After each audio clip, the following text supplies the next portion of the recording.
세수 이제 상황과 관련해서 저희들이 어제 세수 재추계 방안을 발표도 했지만 글로벌 경기 둔화에 따른 기업 실적 악화, 고금리 고물가 상황에서의 부동산 경기 하락 이런 거에 따라서 법인세하고 양도세가 많이 줄어들었습니다. 그런데 반면에 그나마 조금이라도 올라가고 있는 것 중에 하나가 근로소득세입니다. 근데 그 부분을 일부에서는 어떻게 해석을 하냐 하면은 법인세의 경우에는 중소기업도 있지만 많은 세금을 이제 대기업이 내는 세금이고 양도소득세라는 거는 결국은 일세대 1주택자도 일부 내지만 그건 이제 고가주택의 경우고 다주택자이거나 고가주택 어쨌든 좀 자산가들이 내는 세금이고 법인세와 양도세는 굉장히 감소를 하는데 반대로 통상적으로 이야기하는 유리지갑의 근로자들이 내는 세금은 줄지가 않고 있다. 굉장히 우리나라 조세구조에 문제가 있는 거 아니냐. 형평성에 문제가 있고 재분배에 문제가 있다. 이렇게 단편적으로 지적을 가끔 반복적으로 해주시는 것 같아요. 근데 저는 그런 이야기를 들을 때마다 어쨌든 법인세가 줄어든 거는 기업의 실적이 나빠진 거고 양도세라는 게 집값이 안 오른다는 이야기고 거래가 안 일어난다는 이야기인데 아니 기업 실적이 줄어들고 거래가 안 일어나면은 그럼 근로자들 세금을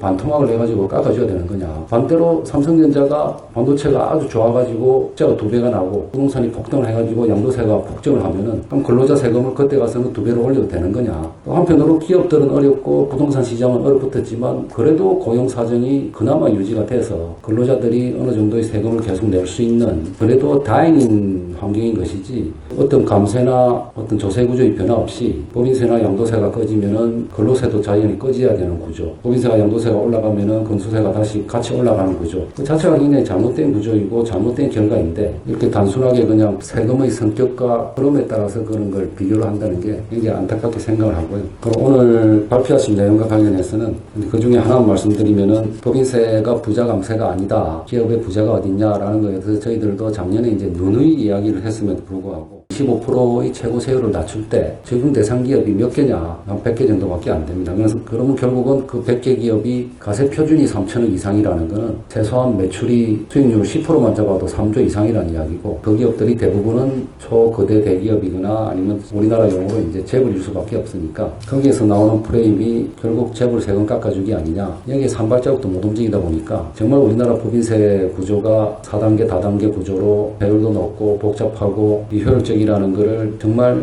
열심히 설득을 함에도 불구하고 움직이기가 굉장히 힘든 것 같고요. 작년의 논의 과정을 한번 말씀드리면은 단일 세율로 가든 최고 세율로 구조로 가든 저희들이 근본적으로 문제 제기했던 거는 다단계 구조는 분명히 잘못된 거 아니냐. 전 세계에서 이렇게 4단계 이상으로 하는 나라는 2개국밖에 없다. 법인세의 경우에는 효율성이 가장 중요한 것이고 기업 규모에 따른 거는 오히려 여러 가지 비효율적인 부작용을 낳는다 라는 측면을 강조를 하고 그 부분에 대해서는 어느 정도의 공감은 있습니다. 어쨌든 세율을 낮추면 과연 우리 기업의 수익성이 늘어나고 해외 자본이 들어오고 특히 낙수효과에 대해서 과연 효과가 있느냐에 대해서는 학자들에 따라서 전혀 없다. 굉장히 시간이 오래 걸린다. 찬반의 이론들도 많이 있고 실증적인 분석에서도 보면은 효과가 있다, 크다, 작다, 시간이 얼마 걸린다 이런 논쟁들이 굉장히 크다 보니까 지난해 논의하는 과정에서도 반대 의견이 있다는 것도 알고 있다. 그럼에도 불구하고 저희들은 필요하다고 판단하고 강조를 드렸었고 그럼 왜 단일 세율 체계 또는 3단계, 2단계로 계속 줄여나가야 되냐. 대부분의 세율 국가들이 1단계를 하고 있고 일부 국가들이 소기업 특례 세율을 포함해가지고 2단계를 하고 있겠느냐. 그 자체가 그게 좋다는 반전이다. 달리 그거를 이론적으로 설명할 필요성조차도 없는 부분이다. 이거는 그렇게 저희들이 설득을 했었고요. 그럼에도 불구하고 아까 말씀드린 부자 감세 프레임 때문에 소폭의 개정이 거쳤는데 그 다음에 상속세의 경우에는 우리 또 언론의 인식의 변화, 학계의 인식의 변화, 국민의 인식의 변화가 생긴 가장 큰 부분이 상속세가 아닌가 싶습니다. 심지어는 저도 과거에 왜 가업상속에 저렇게 목을 맬까? 아들한테 세금 내고 주든가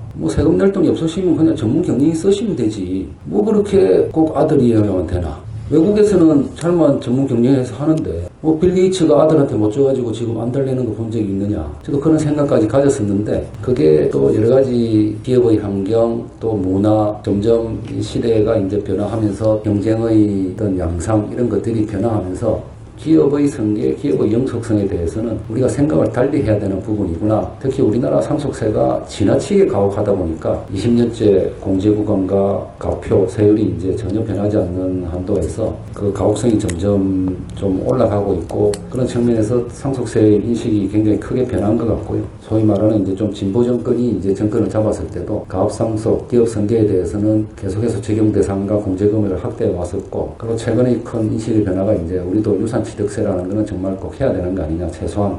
근데 그럼에도 불구하고 최근에 결혼자금 공제를 이제 1억 원을 해주겠다. 저희들이 정년세에 대한 근본적인 개편은 내년 이후로 미루면서 그거 한다고 결혼하고 그거 한다고 출산을 하지는 않겠지만 어떤 결혼과 출산에 대한 도움이 되는 우리 상속 정년세 구조, 거기에다 자산이 1세대에서 2세대, 3세대로 좀 더 흘러갈 수 있는 물꼬를 터주자는 차원에서 그 중에서 가장 공감대를 얻을 수 있는 결혼자금 공제를 도입을 하려고 그러는데, 그거에 대해서도 우리 기재부 출입 기자를 비롯해가지고 굉장히 찬반 양론이 높습니다. 역시 그걸 보면서 또 상속세를 보는 시가 첨예하구나 이런 점을 많이 느꼈고요. 그리고 마지막으로 제도 개혁을 하면서 어려운 점이, 만약에 현행 제도에 어떤 문제점이 있고 시대 변화를 따라가지 못하고 제도를 바꿔야 된다면은 그걸 현행 제도를 이제 전체를 무너뜨리고 새로운 측면에서 과연 우리가 어디로 갈 것인가 이걸 볼 필요가 있는데, 그게 현실적으로 잘 안 되는 것 같아요. 어쨌든 이 제도를 바꾸면은 누가 이익을 보고 누가 손해를 보고, 예를 들면 연봉 1억 원인 분은 감세 효과를 하나도 못 누리고 5천만 원인 부분은 200만 원을 누렸다가 이게 또 덜쭉날쭉 할 수도 있는 건데, 무조건 5천만 원인 사람, 1억인 사람 아주 골고루 비례적으로 어떤 혜택을 보지 않는 그런 제도 개편은 형평성에 문제가 있는 제도 개편이라고 인식이 되고 지적이 되다 보니까 근본적인 제도를 개혁하는 데 있어가지고 굉장히 애로가 있지 않나. 감사합니다.